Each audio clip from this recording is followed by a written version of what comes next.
Okay, so this is our second lesson about exploratory data analytics.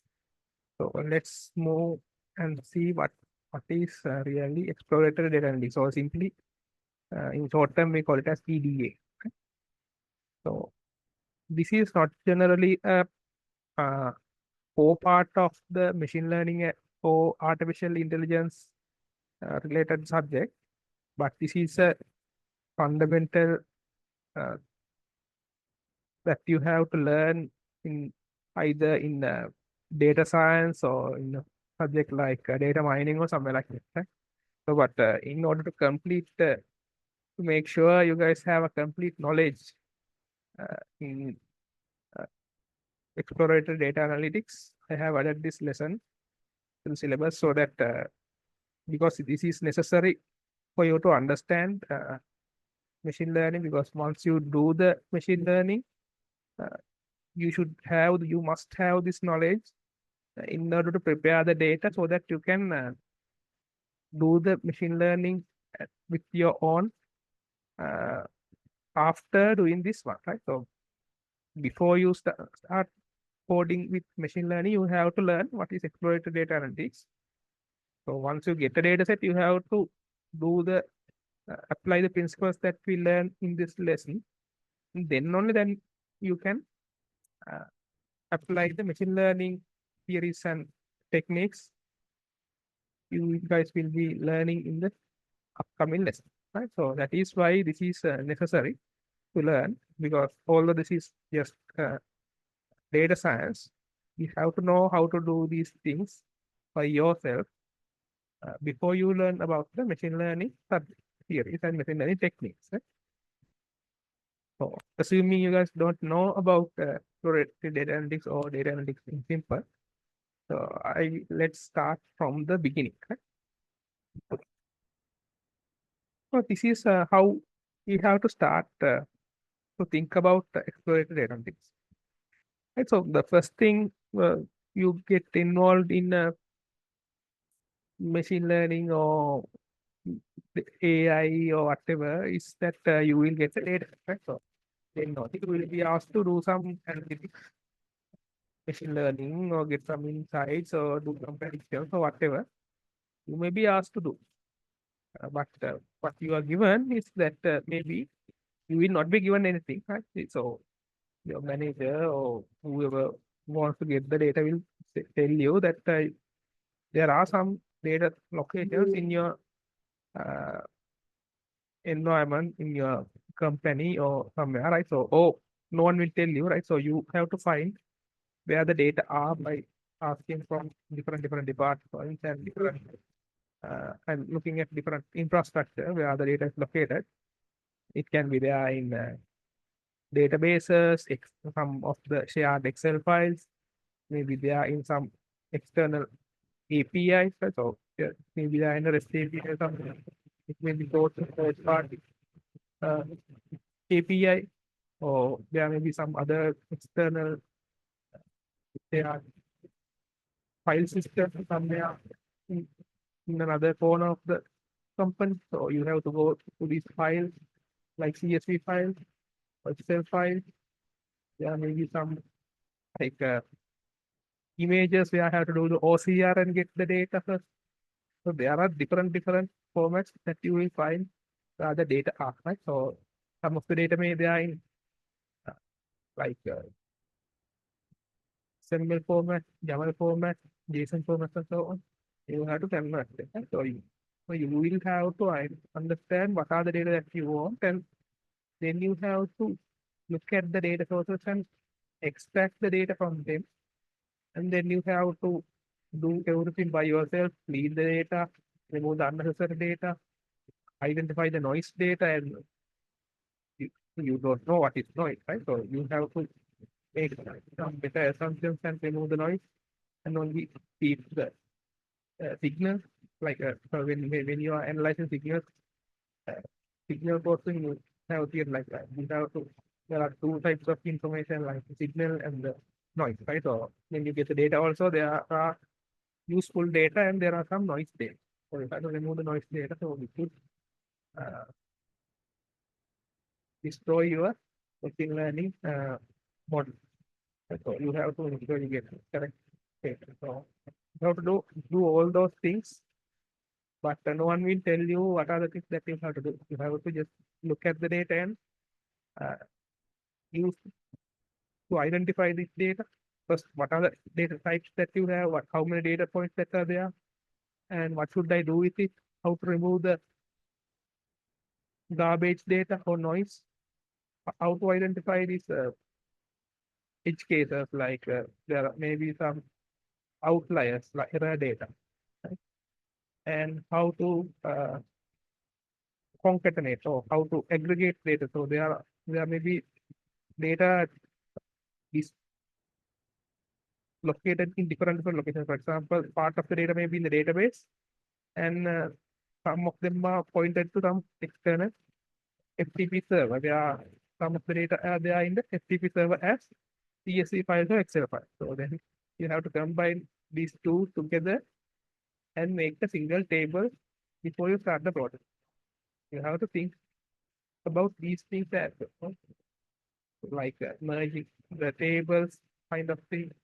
There may be some empty data, like when there are not enough data, you will have empty fields or incorrect values, like when you need to have age, so it should be a number, right? So suppose some of them have entered their identity card number, so which is not correct. You have to correct. So some of them have entered their name instead of the age. So you have to identify, you have to validate these fields, and you can identify some the error values and you can replace them. So sometimes if the noise is too much, that means if the number of errors in your data is too much, you would have to remove the whole data points themselves and so some of the columns there. Like some of the fields may be filled with errors, because there may be some problems with the correction of these fields. So, like say like if you want to get the passport information for a like say like for a higher education institute, most of the students won't have passports, so most of the data points would be empty. So maybe you can, when you are doing the machine learning, you would have to remove these fields because these fields are empty in most of the cases. Only like say like maybe 1%, 2% students would have the passport. So there's no point of using these fields, so you can remove these fields before you do the machine learning. And there may be some certain fields that you have to remove, like you have the age and birthday and so on. Both are giving you the same value, so you can remove either of them if you want to do a science. You train a machine learning task blindly with the information, so you can remove the duplicate fields.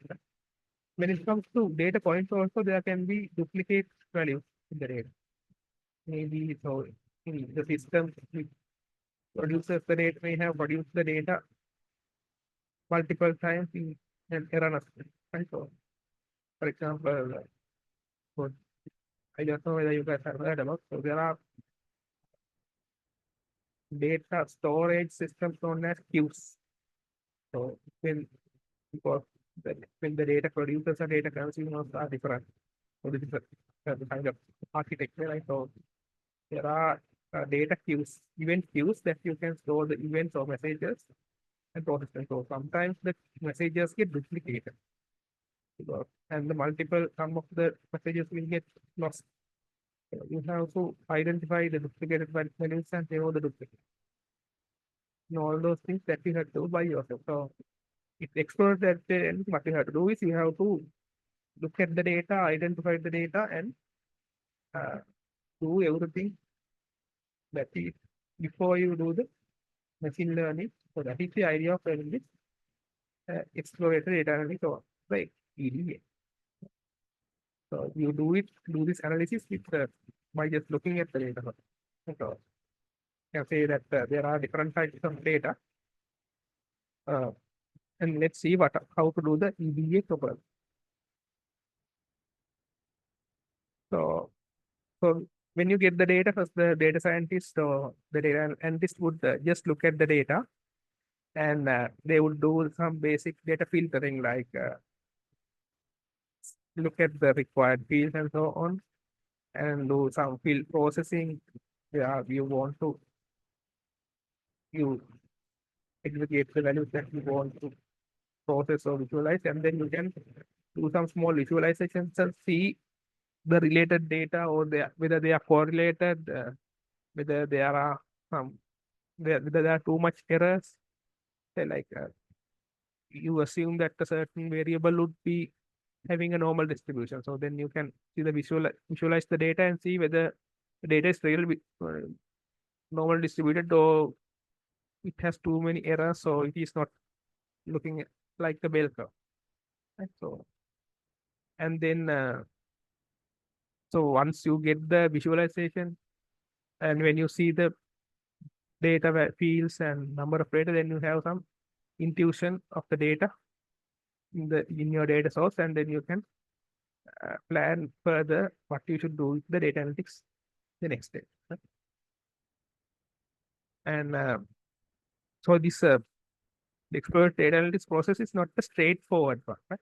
So it's like so in this lesson I am going to demonstrate some of the EDAs, but this is not the only way, right? So this is only a this is only a uh, one way that we can do the EDA, right? So this is not a fixed way, right? So depending on your requirement, you can do the EDA.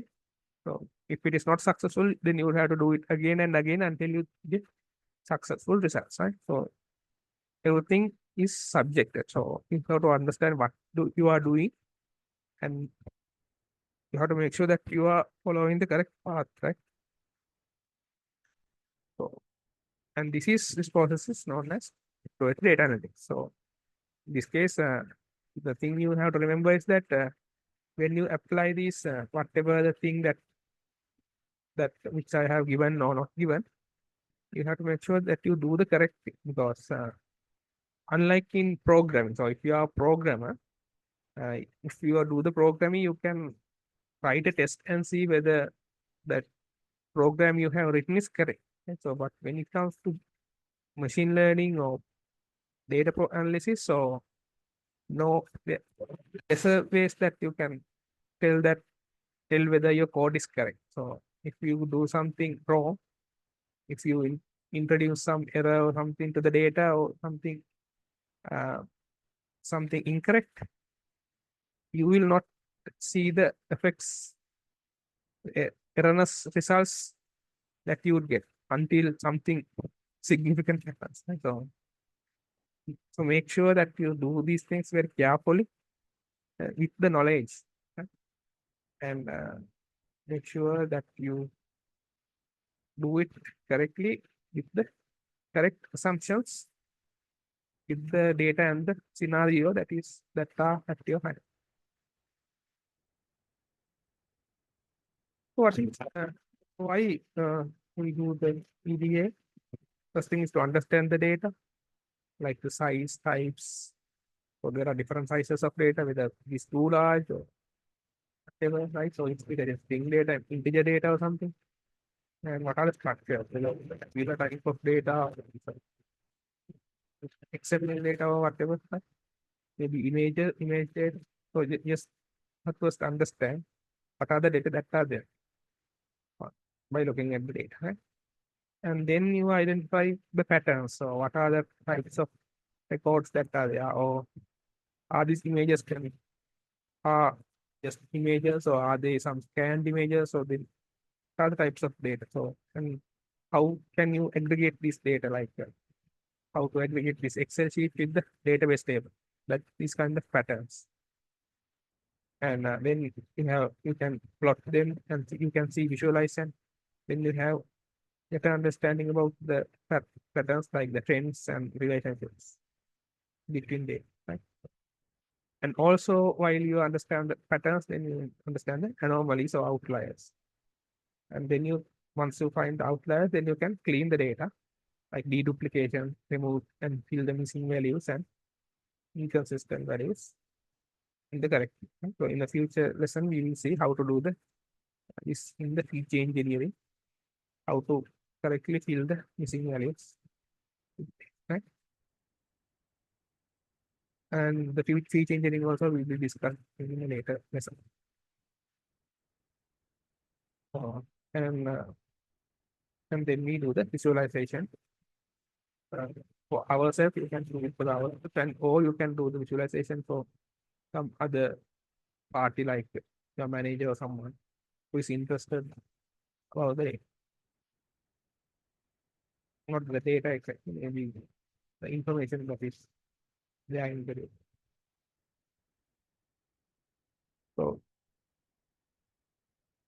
when you are given uh, when you are given a data set, you can't say that you are doing the exploratory data analysis only. So you would have to do data analysis, but so when it is known as exploratory data analytics, there are some tasks to be done, some requirements to be satisfied, right? So let's see. So in exploratory data analysis, what we are discussing here is mainly about the in-memory data, right? That means the data that can be fit into the memory, right? So those are the only data that we are going to discuss with this lesson, right? With the subject exploratory data analytics. We are using this Python libraries known as Pandas and NumPy, and there are some visualization libraries we are using as well. Other than that, so all these libraries are designed so that the data is located in the memory from beginning to end, right? So you are not going to access the data from database and visualize it, right? So that is one thing that you have to keep in mind. Yeah? So if there are much larger data, like many gigabytes of data or several terabytes, this data may not be fitting into your memory, but they may be located in files like CSV files or databases or something like that. So then in that case, you can't use Pandas and NumPy, but you can use SQL queries to do the data analysis and get the things done that is expected from the EDA, right? In some cases, say that now you are going to work in a large company like Google or Facebook. So then your data would not be fitting into a single computer like several gigabytes or terabytes, but it may be containing a lot of data like the petabytes and exabytes of larger amount of data. In that case, this data would not be located in a single machine, but may be located in multiple machines, or they can be located in uh, data centers, data warehouses, or in lot of machines. In these cases, you have to use the big data analytics techniques to do the data analysis. Uh, One technique is known as is using commodity hardware, where you can have many number of small computers and process them in these computers. So where you can use MapReduce, Hadoop, and all those things with big data storages like Cassandra and so on, and it's based, but in larger comparative, generally they are using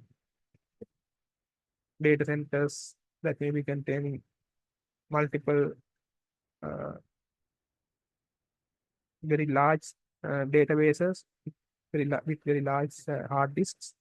So some of the data can be replicated and so on. So in those situations, you would have different technologies that are related to this big data manipulation. Right? So here we are not going to discuss either about SQL or this big data manipulation. It can be used to replace the exploit data and it is requirement. So here what we are going to oversee are exploit data analysis, which is about the data that is fitting into your computer memory. Okay?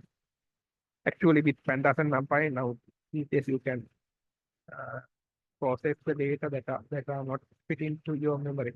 Right? But in this lesson, we are not going to focus about that. it's advanced topics, but you can learn how to use Pandas and NumPy to load the, like say, like a large CSV file part by part and can process them and so on. But there are some limitations. Right? So those are advanced topics we are not going to cover in this.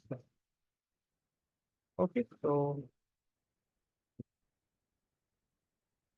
let's see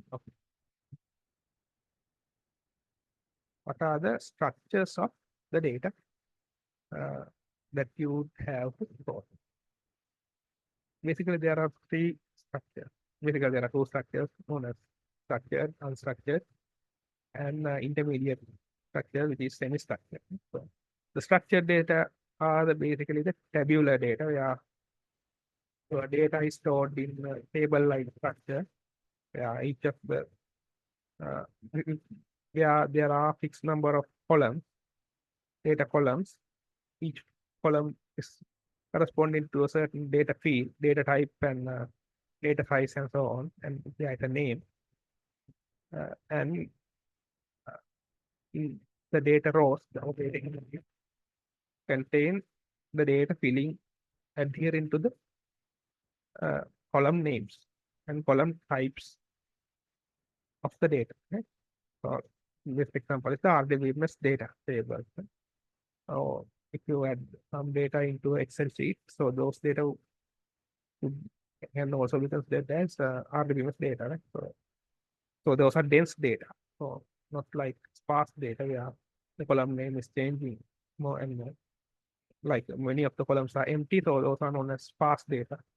So, so when you say it is structured data, we call it for the dense data or tabular data. Generally, we are using the RDBMS to store this kind of data. Right? So the other in this unstructured data where you don't have any structure of the data. So when it comes to structured data, each data point or each data field has a column name and a row ID or primary key or something when it comes to RDBMS. So each data point has a very highly defined, highly specific structure. That is why it is known as structured data.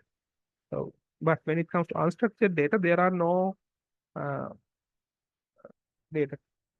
There are no specific structure, but there would be certain structure. Like say, if you take the image, there would be X coordinates and Y coordinates, but these data are not known as unstructured. No, are not known as structured data, but those are called as unstructured data. Yeah, you don't have a specific fields or something like that. But those are generally known as unstructured data. Huge text files, which doesn't, which are just a sequence of words or characters. These are also known as unstructured data. So video data, sound data, or some binary files. All of them can be considered as unstructured data, which are not having a structure. But and also now there's another type of data, which is known as semi-structured data, where the data has a structure in some sense, like in XML format and JSON format, but they are not having a highly specific structure like the column name and a column data type and something like that, and the table ID or something. But they are in the text itself, and by processing the text, you can get the exact structure, but you can't. This data is not stored in a particular in a very highly defined structure like the tabular data. Okay? So that is why these types of data like XML data and JSON data are known as semi-structured data. So with exploratory data analytics, what we are going to discuss are about structured data. When you want to process data with Pandas, we have to make sure that our data are in a tabular format. Right? The NumPy the same. Right? So it can be multidimensional tables, or not just a table of array of tables or table of tables and so on. But it cannot be an unstructured data when it comes to data uh, when it comes to exploratory data analytics. But however, you can apply some data analytic techniques with pandas and NumPy as well when it comes to uh, images, videos, and other data types. But in discussion, we are focusing mainly about structured data. Right?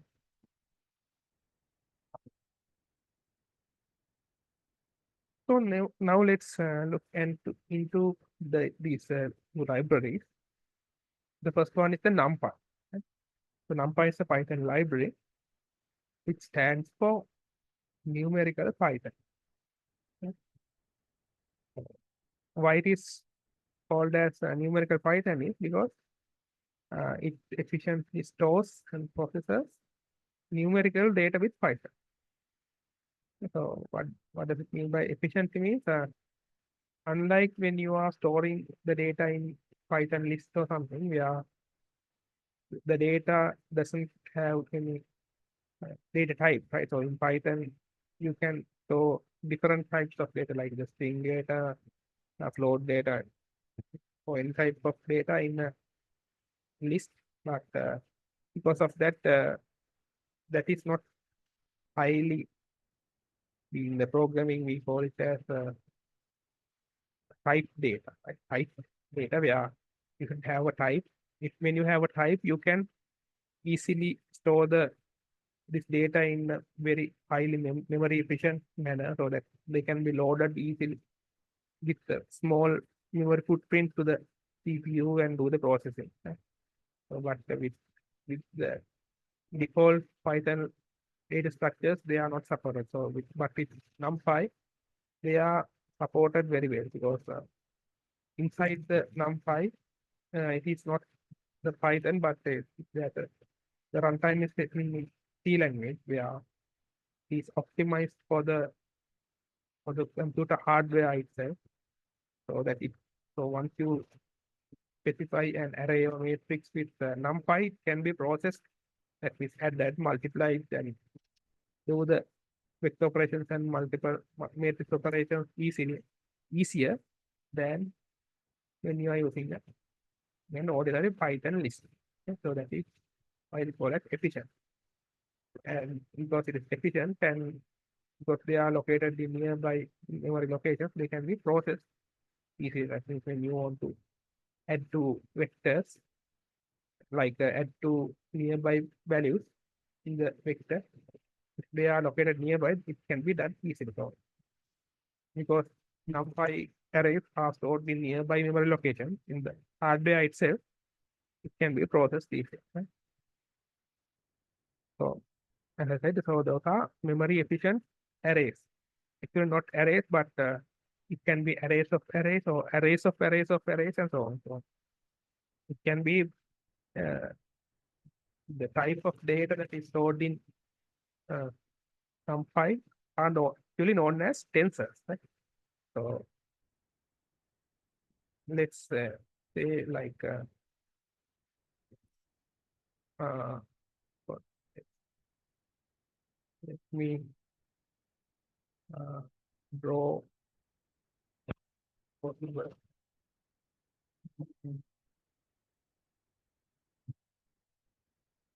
Like if you have data like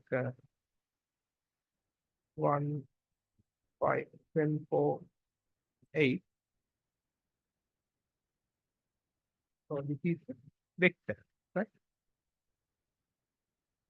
So if you say number 25, it is a scalar, it is a vector, and if you have 1, 3, 5, 8, 6, 7, 4, 8, 6, it is known as a matrix. Right? This is so this so then also this can have three-dimensional data blocks as well. Right?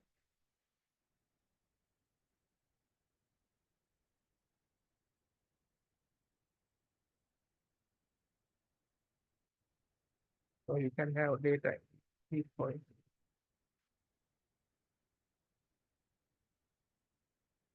So this is the zero-dimensional data structure. This is the one-dimensional data structure. The two-dimensional data structure, the matrix. This is a data cube. This is a three-dimensional data structure. So all of these type of data structures are known as where the data points are given in numerical value. These types of data structures are known as tensor. So this is a zeroth degree tensor. This is a zero rank tensor. Right? This is the so the scalar value is a zeroth rank tensor. This vector is the rank one tensor. This matrix, not this matrix, any matrix is a rank two tensor. This data cube is a rank three tensor. Actually, we can have rank five tensors, rank four tensors, rank four tensors, five tensors, and rank n tensors. Right? So you can have not only single numerical values, but n-dimensional n-rank tensors. You can represent n-rank tensors with numpy. This is an advantage of numpy. Right? So with TensorFlow also you can do the same kind of operations, but with different syntax.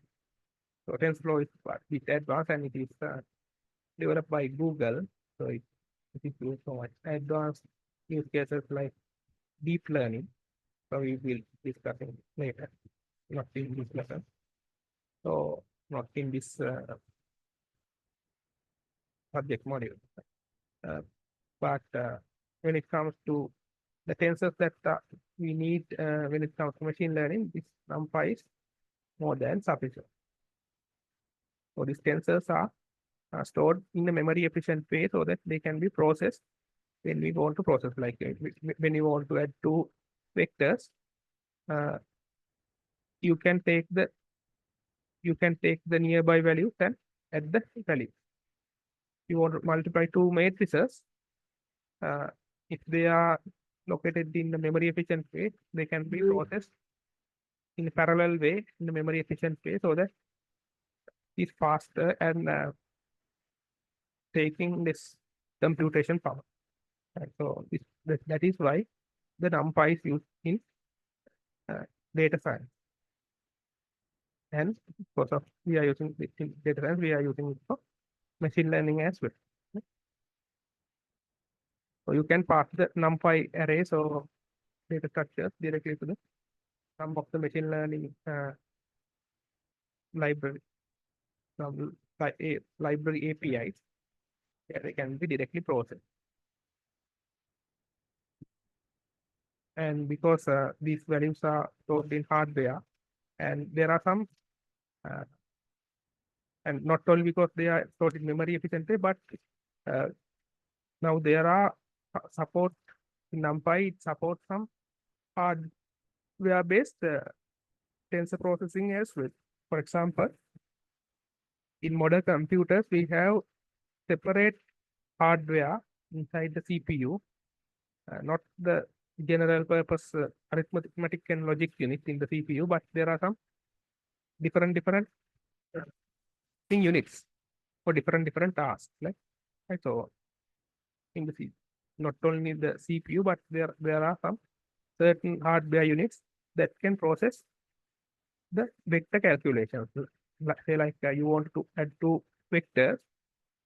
If you are using a normal conventional CPU, what you have to do is you have to uh, say you want to add two vectors, 1, 2, 3, and add it to the vector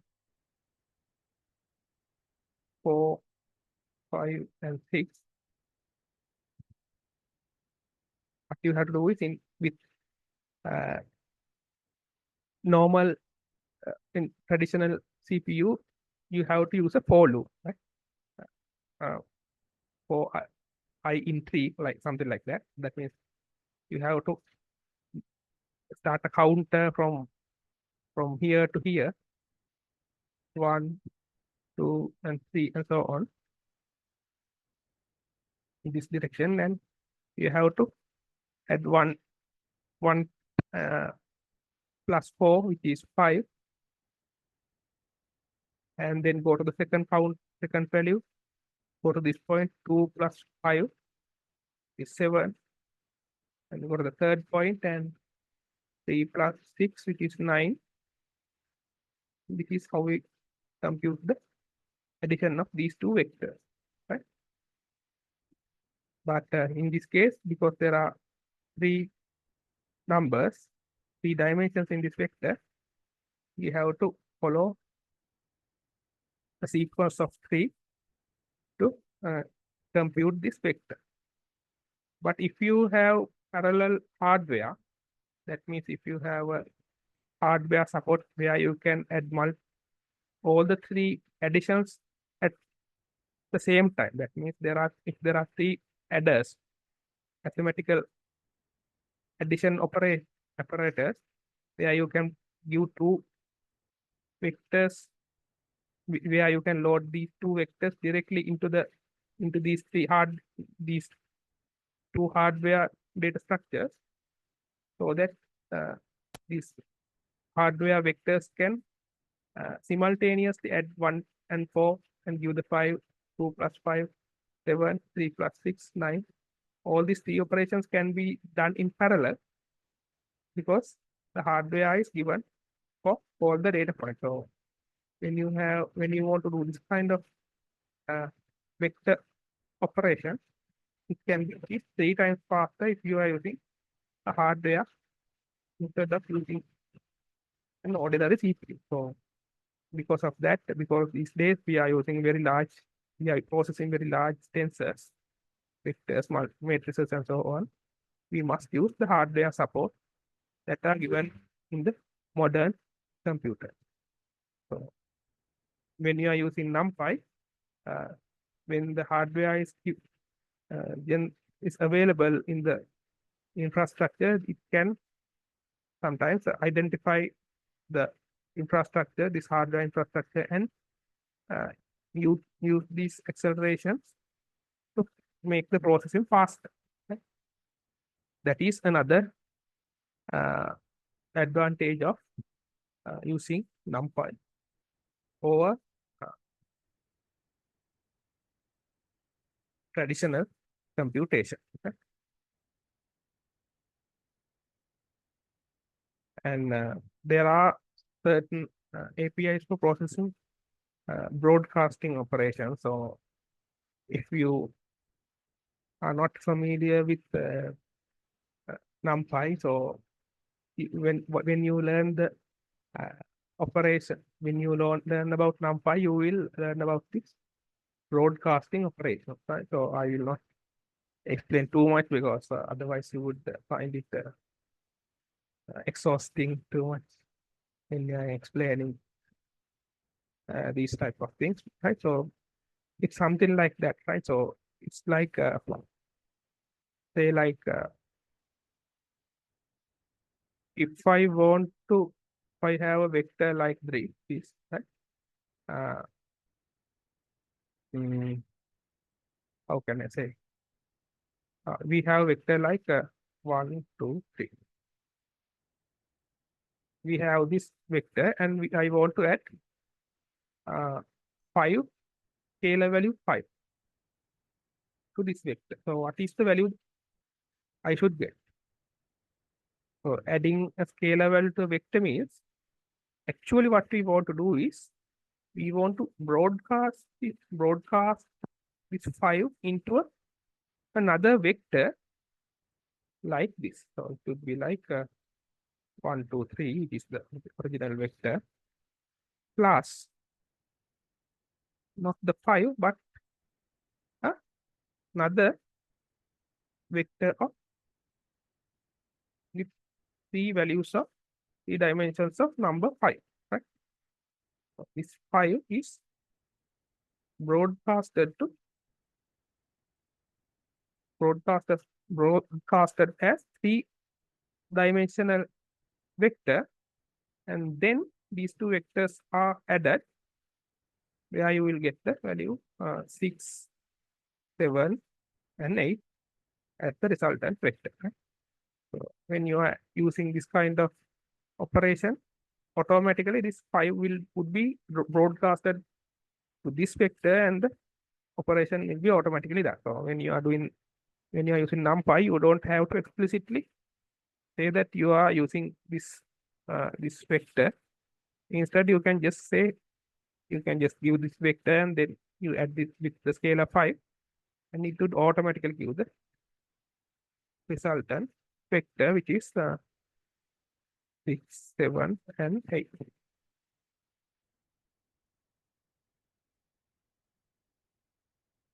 Right. So this is not limited to the scalar values, but if you have multi-dimensional, so here, so remember that, right? So we are not in NumPy, we are not just talking about scalar values and vector, right? So it can be matrices, it can be data cubes, it can be multi-dimensional tensors as well, right? So this broadcasting feature is applicable for uh, other ranks of tensors as well, right? So you have to learn how this broadcasting works with NumPy, right?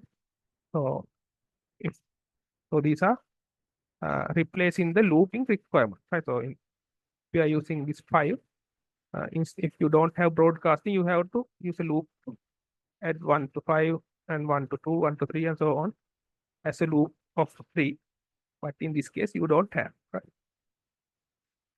So actually, although we say it is a numerical Python, because this is developed inside using a much lower level programming language like C, uh, actually this NumPy API is not only available for Python, so it is available for C, C++, and uh, Fortran, and so on. Where those APIs are available, so you can use the NumPy not only with Python but with these languages as well. But because we are generally using Python for data science and machine learning, we are using NumPy Python in most of the cases. And also, as I said earlier, because so once we define a certain tensor with NumPy, these tensors are compatible with other Python libraries like Pandas. Right? So the Pandas is not a very generic tensor, so it is related to two-dimensional, mainly related to two-dimensional uh, table-like data structure, right? So, so these data structures can be loaded with NumPy vectors and matrices as well, right? So that is another advantage, not only Pandas, but with other data visualization libraries and other libraries.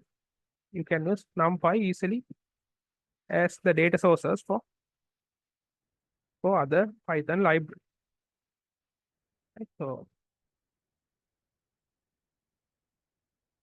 that is one of the advantages.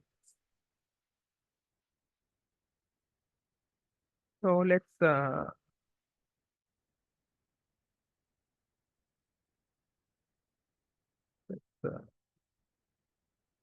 remove uh, unnecessary drawings.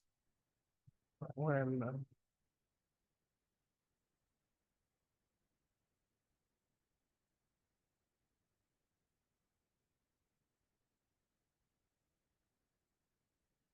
okay, so now let's look at the uh, second library, which is Pandas. Right? So this Pandas is it's also a high performance Python library for data processing, but not uh,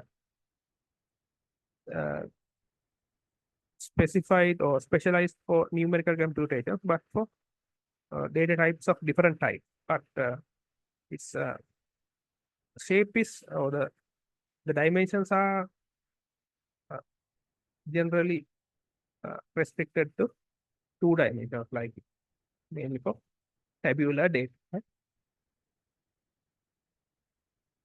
So they are inherently supporting the tensor arrays in Pandas. In Pandas, so the two-dimensional data structures are known as uh, data frames. Right? So these data frames have columns and indexes and so on, data types, and you can do many stuff. Almost everything that you can do with Pandas are they are in with data frame, right? So the data frames can be loaded with NumPy data structures as well. Right? And in Pandas, there are APIs uh, where you can load the data from common data sources like CSV files and other data types, and or storing back into CSV files and so on. And once you have loaded the data into a data frame, for example, there are APIs so that you can do the data in-memory data processing like sorting, merging, pivoting, aggregation, which are some of them are relevant to SQL-like operations and some of them are much advanced operations. So it is more than SQL, right? So you can do different very complex operations using Pandas for a two-dimensional data frame, right? And then not only that, so you can select the data for given filtering criteria, and you can slice the data like from in this range in X direction from three to five frames, and Y directional, so this is from the height this range and so on. So this is known as slicing. Right? So and you can filter the data. I mean, you can filter the data that are having numbers in between these number values, like greater than 0, lesser than 100, and so on. And you can have even much more complex filters as well. And also you can index the data tables using certain field names, and you can define your own custom indexes with Pandas tables, right? So those things are defined in Pandas API, so you can use them easily. Sometimes you can create a new index and remove the existing index, or once you have done the indexing, once you have done some processing, you can automatically set to index them, or you can have multiple indexes, and you can do many stuff, right? And when it comes to the data pre-processing or machine learning or some other activity, you can clean the data by using deduplication, like removing the duplicate values, filling the missing values, and removing the noise or outlier values. Those are also possible with Pandas. And also you can use the Panda data frame or Panda series. Panda series is another data type. So mainly the two data types in the complex two forms of uh, data structures in the Pandas are known as series and data frames. Series are one-dimensional data. Data frames are two-dimensional data. Generally, what we are using are data frames. And so where the data is stored in a column-wise manner, right? Can all the data in as columns and then process. So the advantage of using Pandas is that Pandas data frames can be directly uh, given for the visualization. Yeah, there are visualization libraries like Matplotlib and Seaborn, where you can use the Pandas data frame directly as the data sources for the APIs of these libraries, like Matplotlib and Seaborn.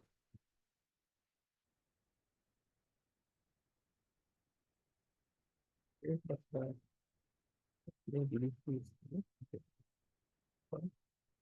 And when it comes to the data, right? So this is not related to actually related to Python, Pandas, or uh, NumPy or anything, right? So this is a general provided data and it's related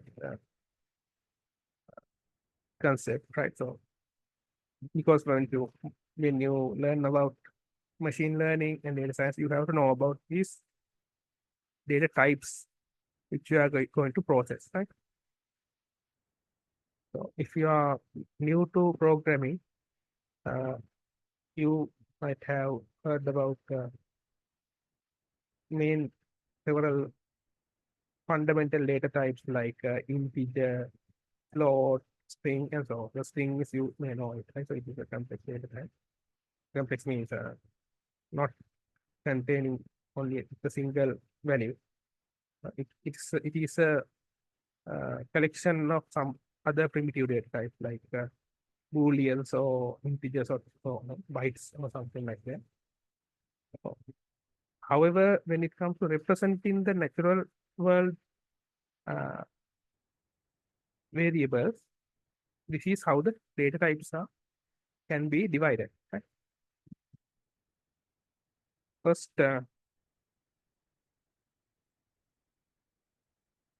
first we can divide the variables as categorical variables and numerical variables. Right? So all the variables that have numerical values, that means have some numbers in it, maybe for float, maybe continuous values. In the numerical values, you can have discrete values like the integer value, right? 1, 2, 3, 4, right? And so on.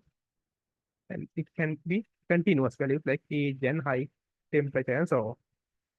And so the discrete values, we can have the number of businesses, number of people, and so on. The continuous numerical values are age, height, temperature, length, and all those things. So the other type of variables are known as categorical variables, where there are no numerical value, but those are having certain labels, right? So these labels can have uh, some order, like say when it comes to t-shirt size, it may be it is a categorical value when you say small, medium, and large, but it has an order, right? So although those are categories, the small is smaller than the medium is smaller than the large, right? So there is an order in its size. So there is certain numerical order, but the numerical value is not specified in this ordinal variable. Right? So in the categorical, when there is order, known as ordinal value. So for example, 8 grades for your final exam. So those are also ordinal values, which has a numerical representation relative to the other values, but not an exact value. Right? So that is why there's a order, but not a numerical value. So those are known as ordinal categorical variables. Some category variables just have a category name, like male, female, or the color, red, green, and black, which doesn't have any order in it. Those are just categories, or they are just labels. It doesn't have any uh, numerical uh, or value in it, where you can compare with each of from one to the other, right? We can't say like male is greater than female or something like that. In the colors also, there are no order. Although there's a frequency in the wavelength of these colors, it's not, it's not generally we don't think the colors are having any order. So we consider all the colors as the same. They are just the colors that are having different labels. So these are nominal categorical variables. So those are the data types that you have to learn, that you have to have some understanding. So I'm not here not I have not tried to map these data types into the Python or some other programming specific data type. So in this case, in Pandas, actually we can use many of the above mentioned data types, and we can have these data types in the data frame columns as well, right? Like integer values, float values, and so on. Those are representing the, for example, this discrete values, discrete numerical values, and continuous numerical values, right? And when it comes to uh, pandas, this data is stored in column major manner. So that is something you have to keep in mind. Right? So, actually, although uh, the earlier slide is not that much relevant to pandas, this slide is actually highly relevant to pandas. Right? Uh, so in this case, the data is stored in column major order. That means the column of data stored as a contiguous block in memory. Right? Uh, as I said earlier, I said that in NumPy, the values that are stored in these vectors are uh, located in nearby memory locations so that they can be processed easily, right? So in the pandas also, when it is because they are column major manner, that where the how the data is stored. So uh, contiguous block. So that means if you take a single block of memory, uh, which are relevant to a data frame, the nearby memory locations would be mainly, most probably, would be contained in the uh, nearby uh, memory locations would be having the data values that are in the same column. Right? That is why we call them as column major manner. Right?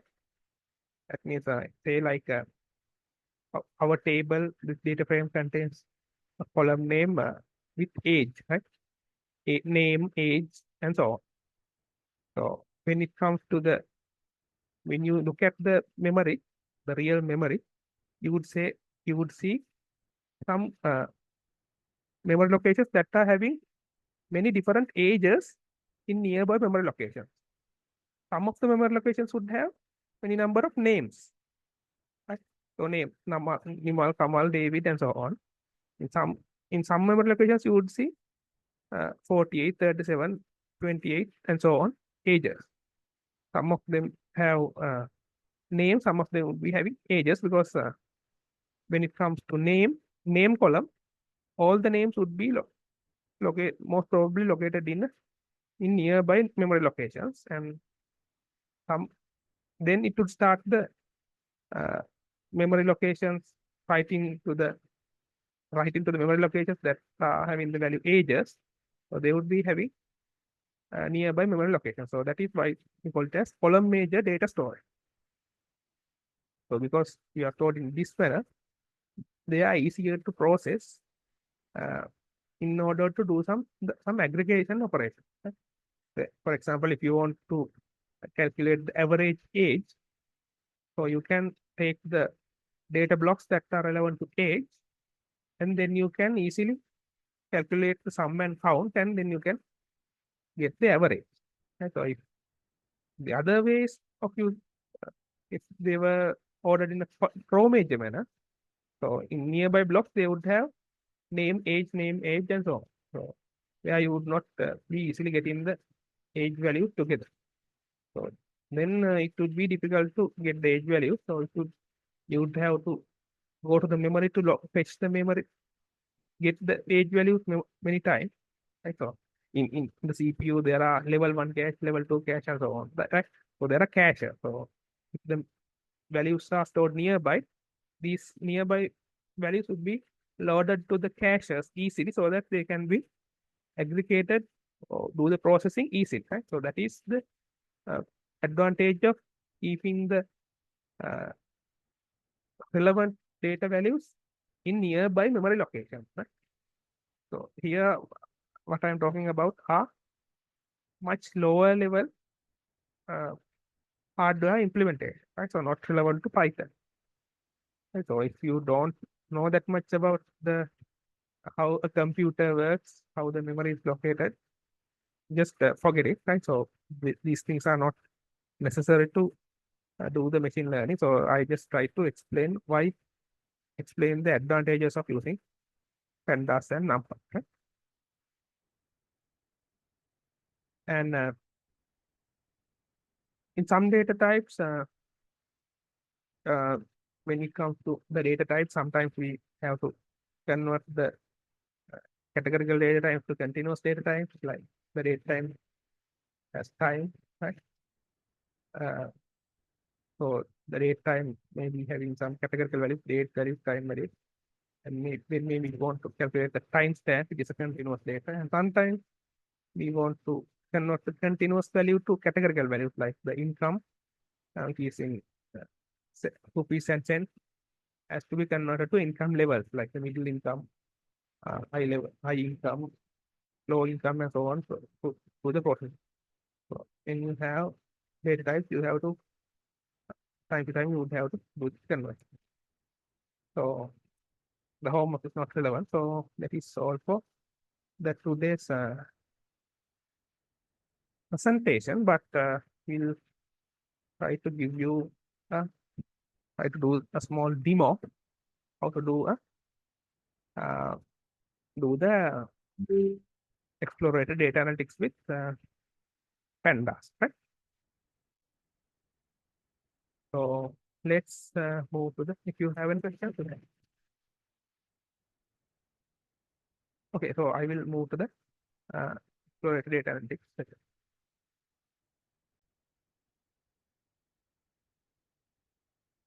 In here, you can see that there's a, I have,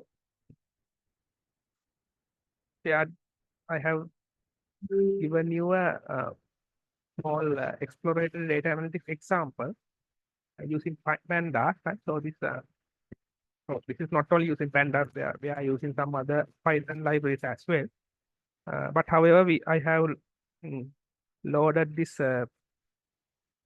Jupyter notebook with Google Colab, right? So actually, you don't need Google Colabs, that you can use any other uh, Jupyter runtime, right? So you can install it in your local machine and run this Jupyter notebook, right? So here, what we are going to do is we are going to do some exploratory data analytics with Pandas. Here, our data set is about roller coasters, right? If you guys don't know what are roller coasters, so these are the roller coasters, right? Uh, if you these kind of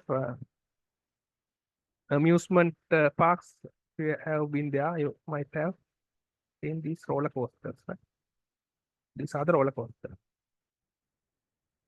So, this data set is about the design and the material and all length, height, G forces, and all the information about this roller coaster, right?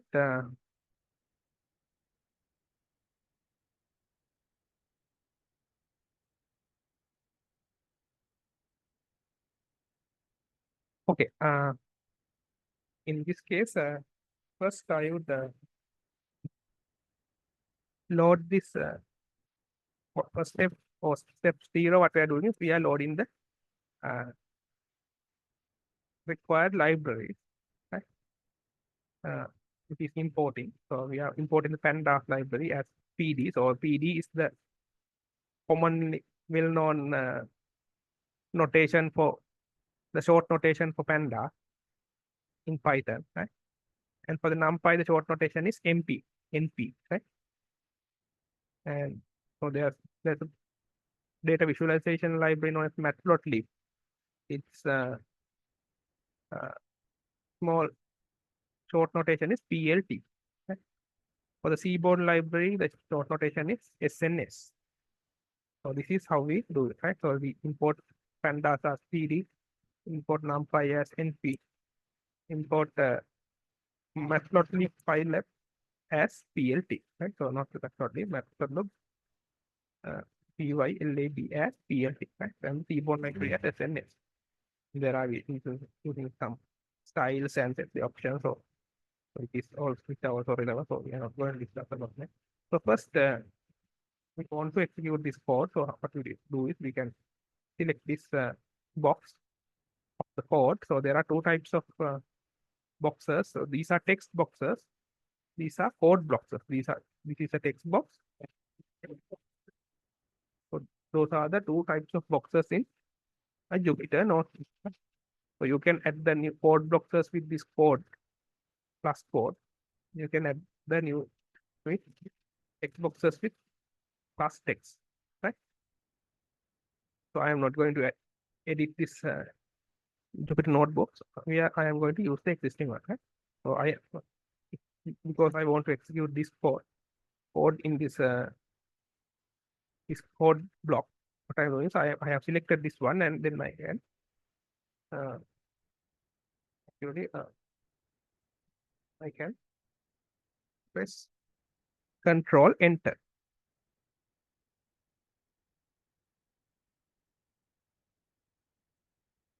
Now you can see the process.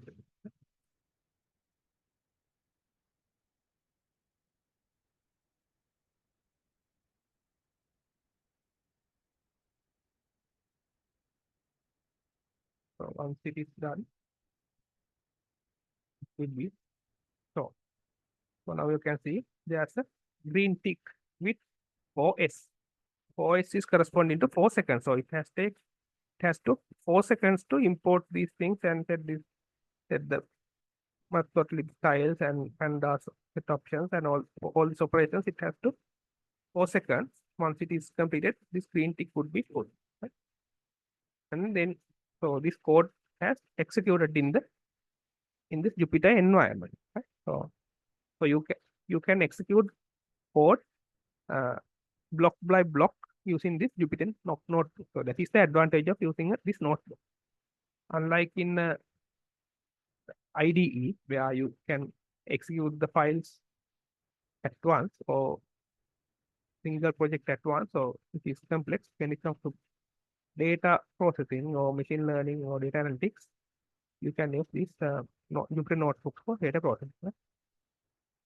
And the second thing is we are going to now we are going to add the data set for this uh, environment, right? Jupyter environment. So what we are going to do is from Google Colab, import file. So this is the code given in the Colabs and the files dot upload. So this would show an upload button. So we would have to upload the CSV data source file, which contains the CSV data about the roller coasters, right? So I will execute this one as well.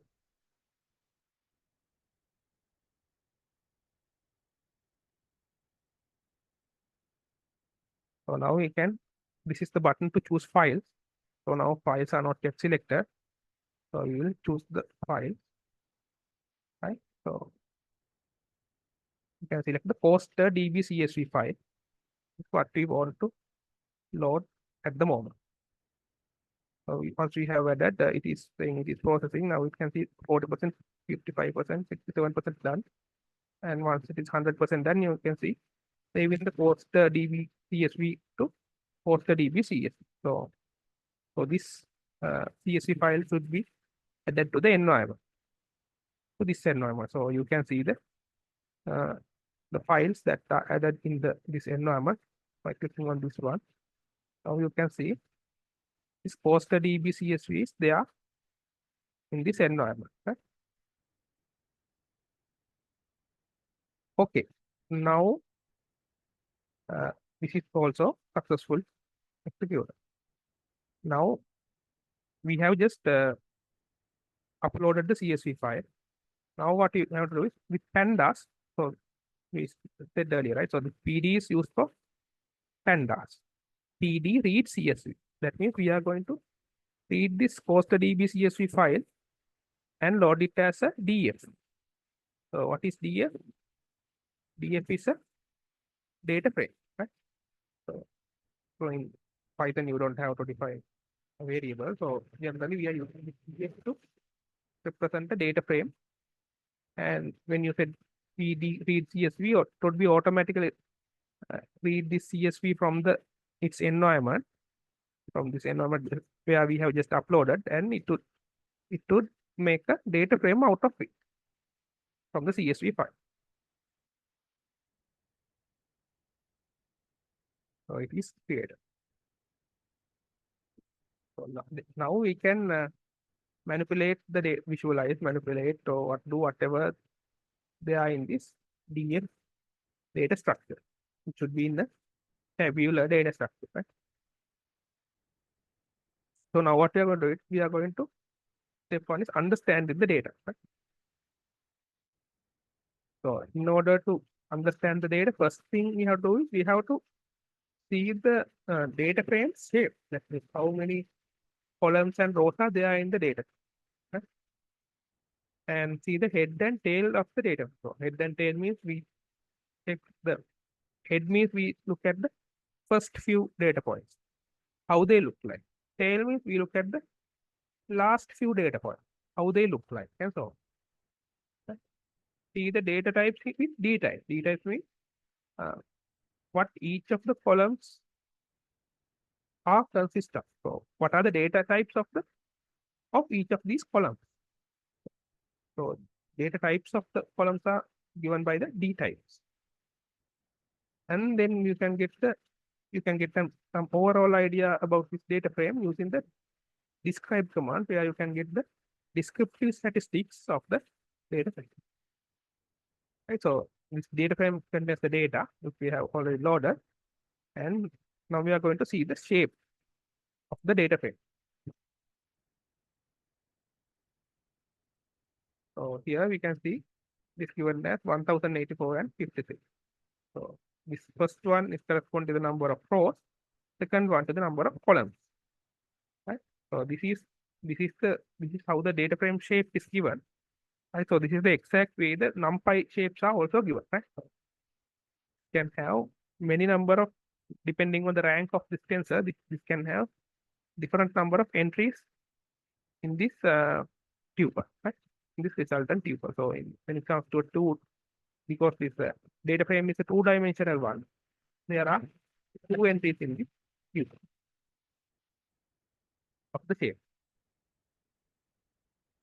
So now this means this data has 1084 rows and 56 data columns. 56 columns. Right? So now we are going to see the first 5 data points using the df head command. Head 5 means we are going to see the first 5 data points of in this data frame. Right?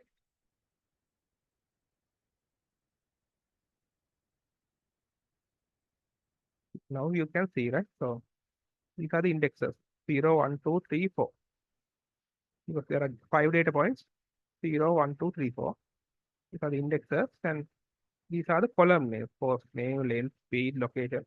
So these are relevant to the roller coaster, right? The poster name, poster length, poster speed, location of the poster, status where the poster was built on, the opening date of the roller coaster type, the manufacturer, and so on. Height, restriction, model, height, inversion, lift, launch, post, same, park station, duration, capacity, G-force. This kind of information are also given, right? So some of the data are not the number, so that means they are not given, and some of them are absent, some of them are there, right?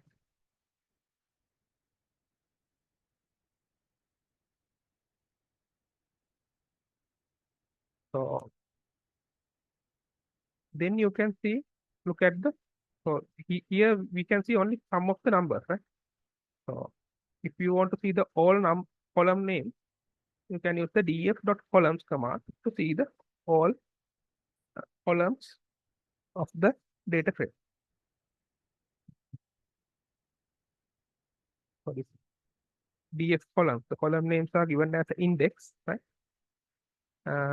The type of object with the type object. And these are the index column names: post name, length, speed, location. There are many, right? So there are 50 something, 56 or some number of columns, right? So I'm not going to read all of them, right? So there are too many, right? So when you want to do the machine learning, you only have to select only the relevant columns and give them appropriate name, right? For your simplicity. So otherwise you can't go through all these names. So you can't remember, right? So you have to only select all of them. And each of the columns should be having relevant data types, right? So for example, you want to represent height, it should not be given in string type, right? It should be in float. So you have to convert them first. So before that, we have to see what are the data types in each of the column. Because we have just loaded it with the CSV file, most of them should be having string data type, right? So just see.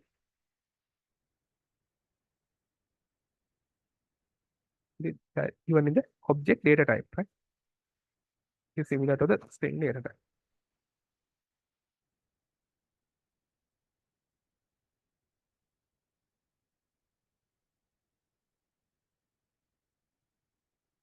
And now you can look at the some of them are in the integer type, some of them are in the float 64, most of them are in the object type, right? Similar to the string type, right? And then you can use the descriptive, use the command describe to get the descriptive statistics.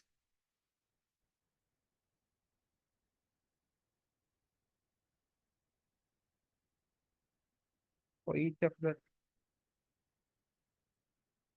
column, you can get the descriptive statistics like count, mean, standard deviation, minimum, uh, percentiles, maximum value, and so on. So now you have some understanding about the data in this data frame, right? So now what we are going to do is we are going, before we do the uh, machine learning, we have to first understand it, right? So understand it, then we have to prepare the data in a readable format, right? So because there are many data fields and some of them are not readable, some of so not there are too much and so on, right? So the first thing we have to do is we can drop the irrelevant columns and rows. So when they are not relevant, we can remove it so that we can get only the keep only the relevant data, right? Relevant columns and rows. And you can then you can identify what are the columns that are having duplicate values. So the duplicate values are giving some incorrect information. Because of that, you have to remove them, right? And for unclear column names, you can rename with whatever the name that you like, right? And then you can create features. So we are going to that much focus about this one. So the first way of uh, removing the unwanted columns is using the df drop command, right? So in the first axis, that means the column axis, we can use the df drop command. But if you do this, so because there are many more columns to be dropped than to keep, you would have to do it many times. So instead of that, what we are going to do is we are going to uh, assign the same data frame after commenting the unwanted uh, column names, right? So first we copy the column names that we have seen above, and then we comment all the unwanted column names, and then we assign it back to df, right? So then we take copy of the uh, commented df value, right? So this is the best way to do it, right? Because otherwise it will be pointing to the same df.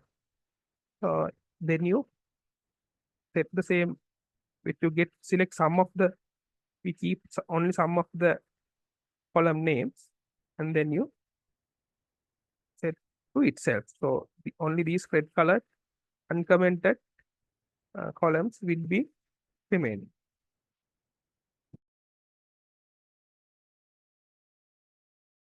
So it is also executed now.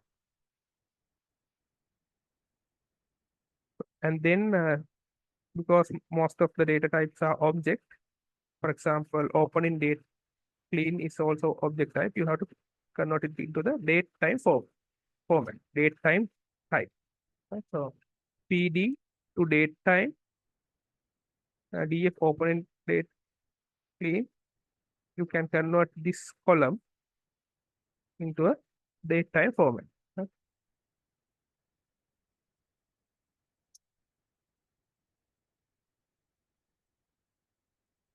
and then you can rename the column names as you like post name to capital C, capital N, and so on. Here introduced like this, yeah. Capital A, capital Y. Opening date clean as opening date, and the clean is not clean. It's not clear what does it mean by clean, right?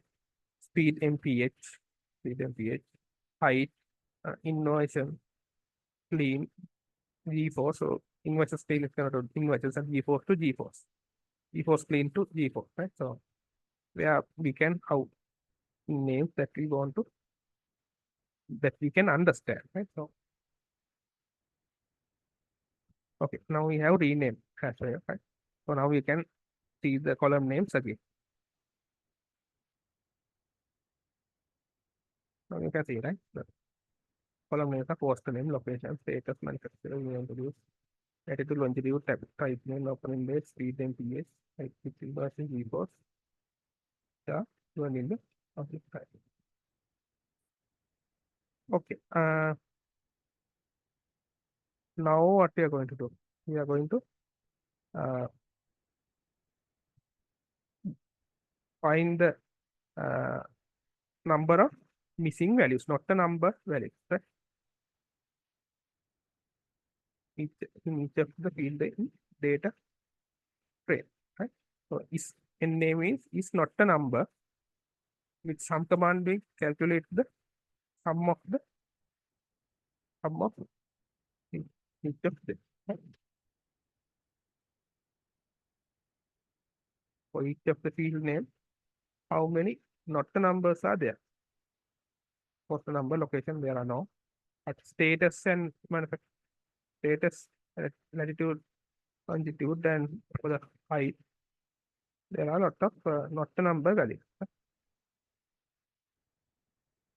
For the G4s. You would have to, yeah, you would have to do something about them, right? So not the number means those are erroneous numbers. So those are not valid numbers where either you have to set it to some average value or something, or remove those entire rows or whatever you have to do it before you do the process. Or you just maybe you can replace them with some random value or whatever, right?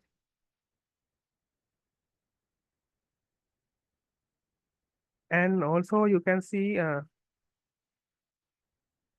how many. So before we do the deduplication, we have to find the what are the duplicated data points in a given column name. Right? So for example, we can select the post name and see how many of them are duplicated.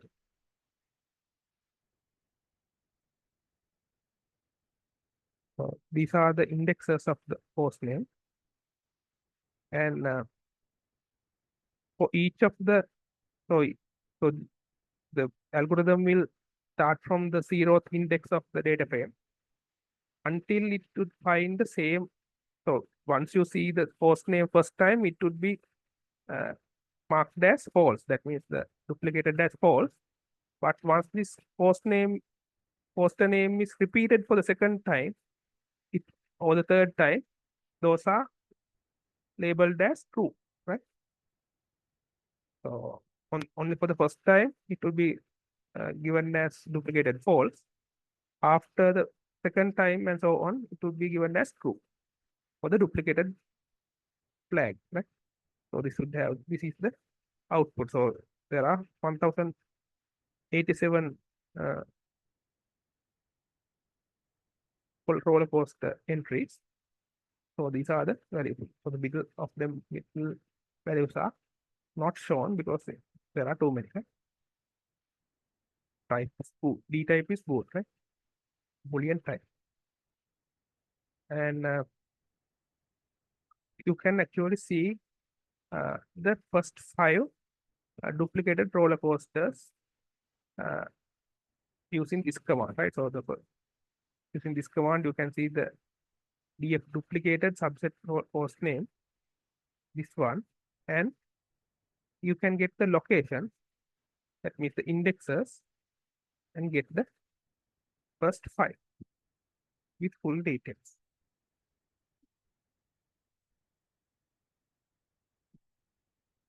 So the indexes are 43, 60, 61, 167, and 237. Those are the indexes, and these are the details of these roller coasters.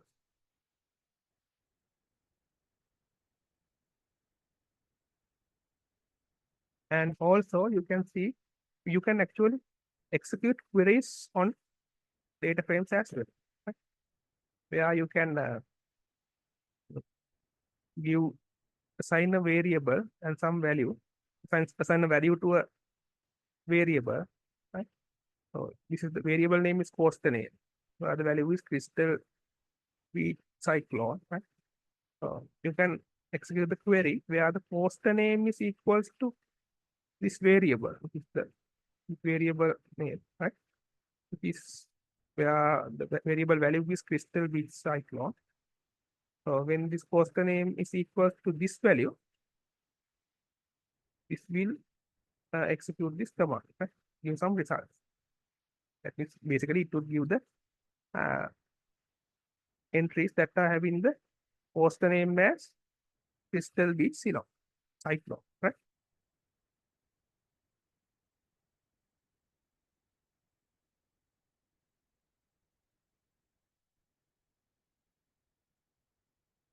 Now you can see there are coaster name as crystal beach cyclone. There are two entries, right?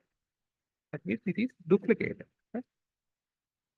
So what we are going to do is we are going to remove the duplicate. Uh, Before that, what we are going to do is we are going to uh, first thing is you can get the non-duplicated. So like this one, not only the poster name, but also for the location and opening date.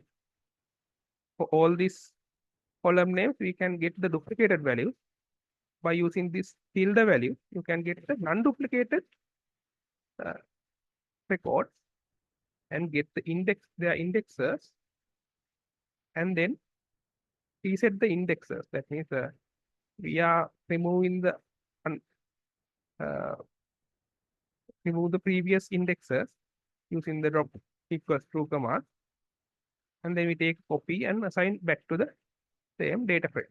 So what we are doing is we are going to remove the duplicated poster names with the poster name, location, and opening date, if they have been duplicates, and then we uh, remove the old indexes and get the new non-duplicated values to the DF value.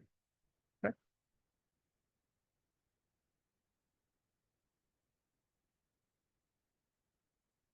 So then again we can execute the same query again to see whether the duplicates are removed.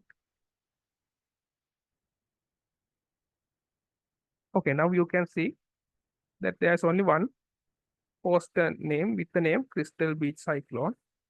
So the second one, only the 39 index is there. The 43 one should have removed, should not have,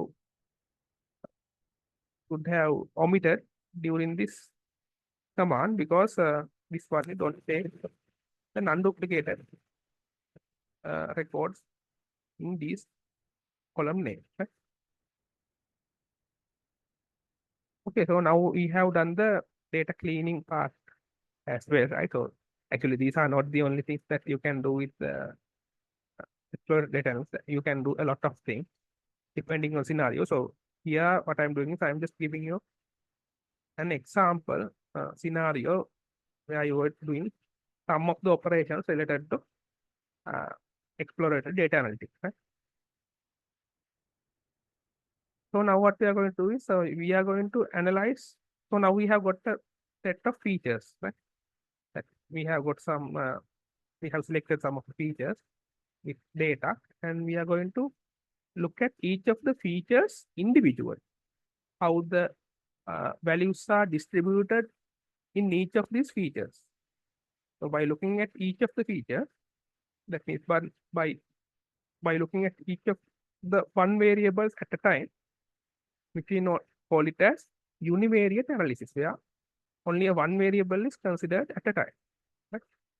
So how to consider, how to visualize one variable?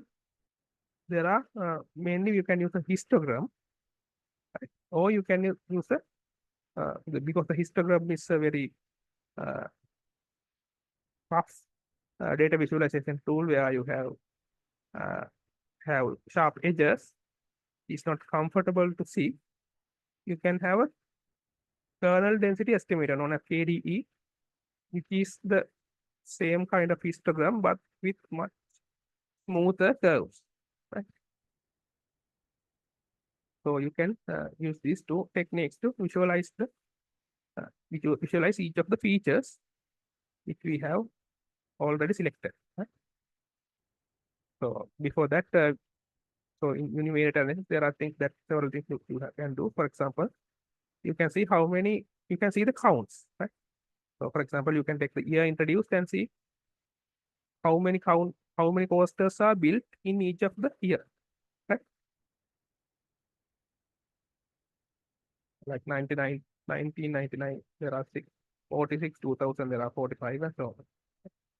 In 1884, there are only one. So you can get the counts. So that is another form of univariate analysis.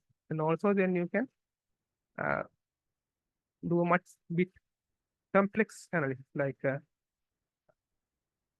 you can draw a graph for first 10 records, right? That is head 10 of the year introduced, right? So what you have to do is you are going to draw a bar graph that is by the kind is graph, kind is bar, right? So the plot is it is a command given in defined already in uh, with data frames, right? This kind is kind is given by the kind is the type of the data visualization. So this is a bar chart. The title is top 10 years poster introduced, right? And it's label or the x-axis named as uh, year introduced. That's y label, or the y-axis is named as how.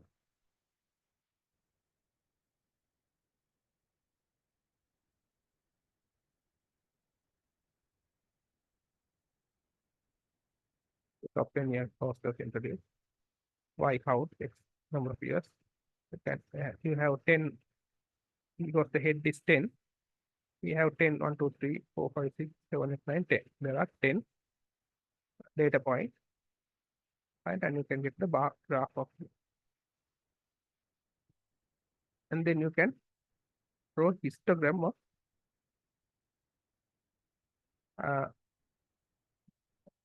uh, with the field of two beans. So in this case, we are having we separate, we have separate beans, and we draw a histogram for the same.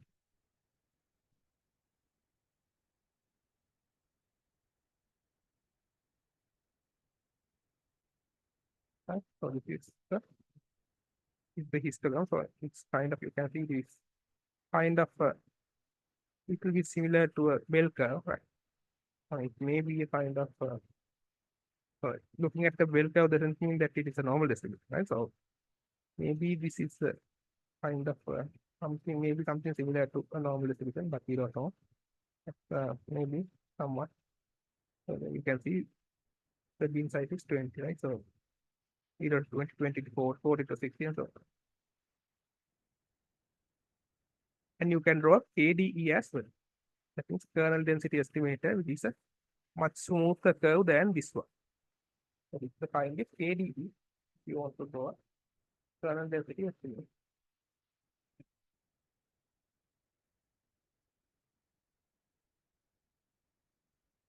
And now you can see how much. Now you can see there's a much smoother curve instead of this histogram.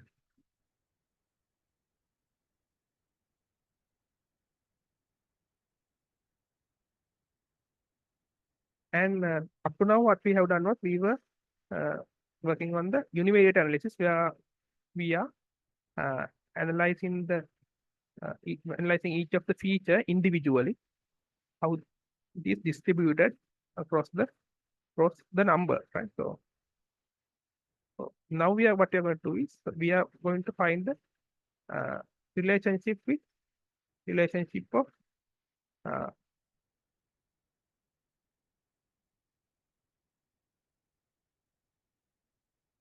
excuse me. Okay. Okay. Actually, you can export these images as images, and you can add them into whatever the location, and then you can use these images, right? So once you generate this, once you execute this code, those will be generated as image file, right? Okay. Uh, and when it comes to feature relationships, that means when because we are not just interested about each of the variable individually, but we have to see how each of the feature is correlated with other variables. For example, uh, find when you are trying to do some machine learning techniques, you would need to make sure that the variables are independent or highly uh, non-correlated uh, with respect to other variables. So in order to do that, you have to compare the variables or the features with other features or the other variables. Right? So one way to do is you can compare each of the variable with each of the other variables as pairs. Right? So with this variable against other variable. So we can plot one variable in x-axis and the other variable in the y-axis, and then you can uh, draw a scatter plot. So in this case, you can plot the kind is scatter, where you are going to plot the scatter plot. X as the speed and the y as the height. Then you can draw a scatter plot. In this case, you are drawing the relationship between two variables for each of the data points. Right? Now you can see there's some correlation between these two variables. There's another set of variables as well. We don't know what is the reason. Right? And in this case, you can see there are only two variables we have used for this pairwise comparison. Uh, so but with Seaborn library, actually you can use uh, the third dimension as the hue, right? Hue means you can have another, uh, you can have several color codes for each of the hue, and you can color these dots in different colors with respect to the third variable, right? So we have x variable speed, y variable height, and the third variable as hue. It contains the color of this dot, right? So with scatter plot, with Seaborn library scatter plot, you can draw this advanced scatter plot. It's generated.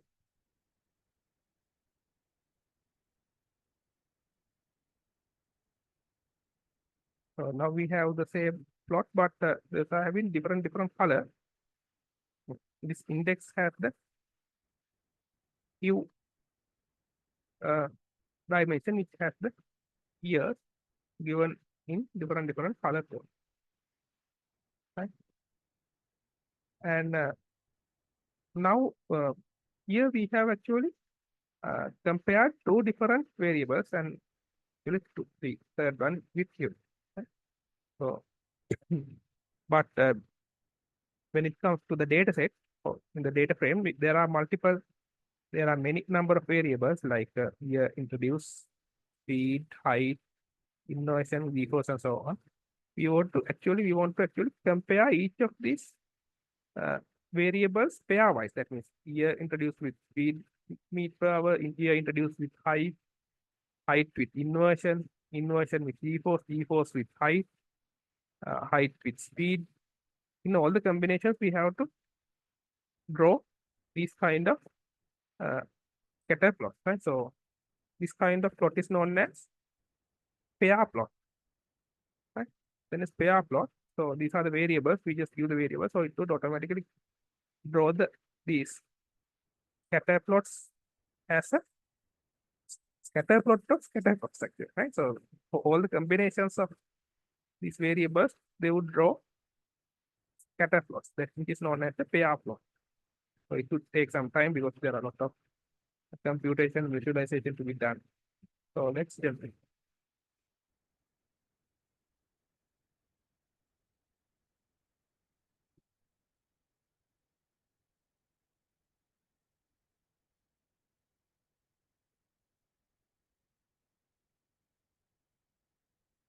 Okay, now you can see, right? So we have the hue for the type, is the material used for making the roll was the wood, other or steel. We have this variable. We are introduced the height, inversion, and G4. The same variables are given in the y-axis as well, right? And for the G-force and G-force, there is no, because the same variable, there's no scatter plot actually we are using. It is, the relationship is given as uh, with the univariate analysis, which is using the kernel density estimator. For when you are having the inversion between inversion, height versus height, and so we are not giving scatter plots, but when you are comparing the one variable with another variable, like this, scatter plots are given, right? With hue, right? With this with this pair plot, you can actually see a lot of information, right?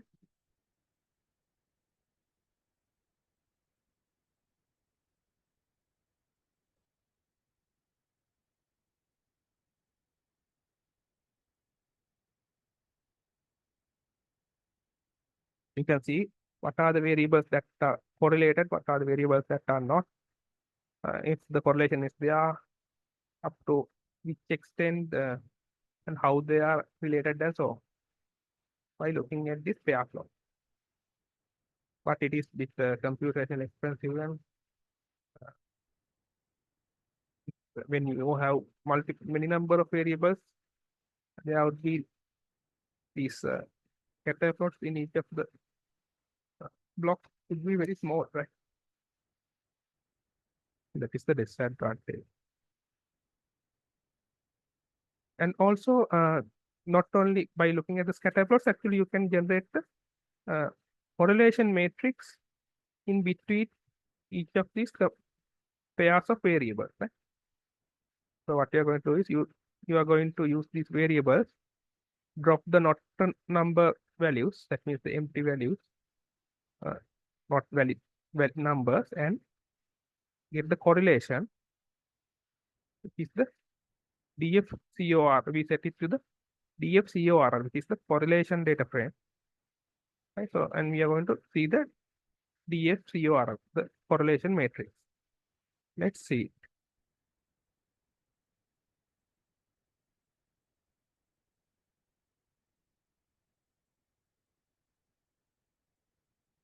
Now we can see, right? So the EA introduced speed with EA introduced height, speed.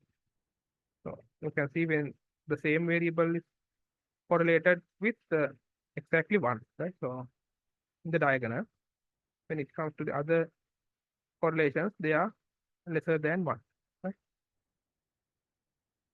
Some of them have negative, like speed and inversion, there's a negative correlation. Height and inversion, negative correlation.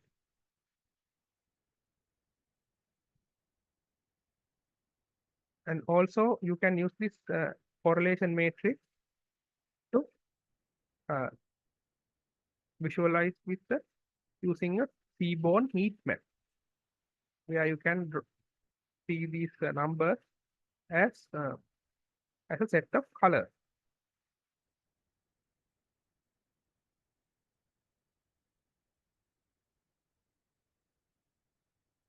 You can see the same data set, but same correlation, but in a much beautiful way with colors. The diagonal ones are in the same value, which is 1. And for the other value, so the dark values are related to less correlated numbers. And you can see how each of the color is corresponding to the correlation.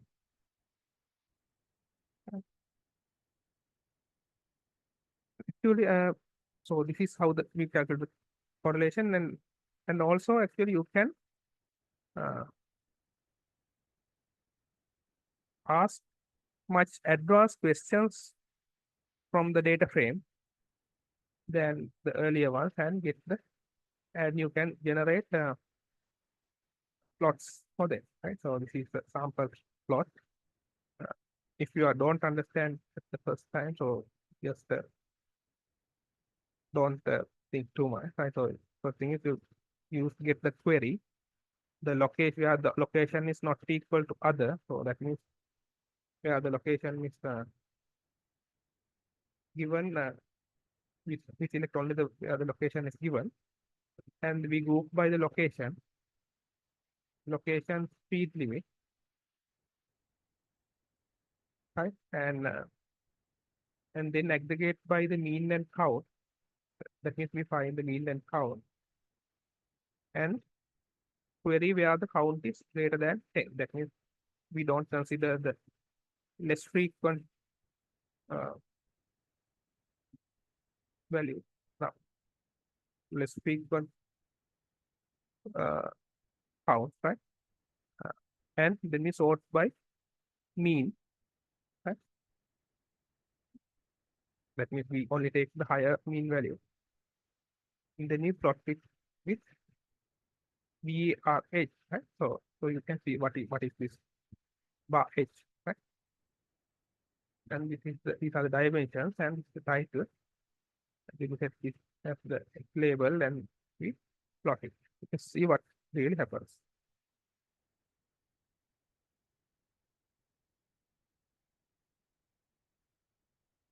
You can see, so bar H corresponding to this kind of uh, bar chart is not in the vertical bar, but the horizontal bar, right?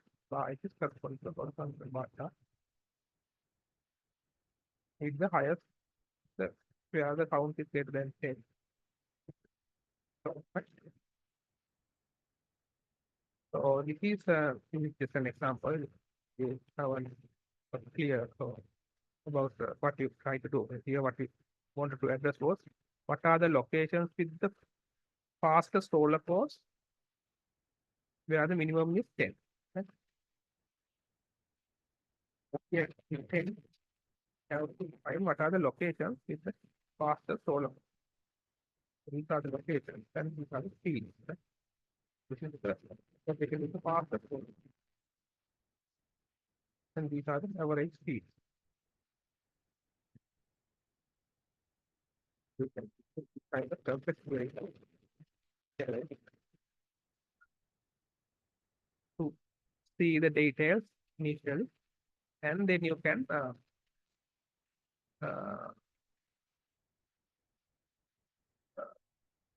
keep working with your data set.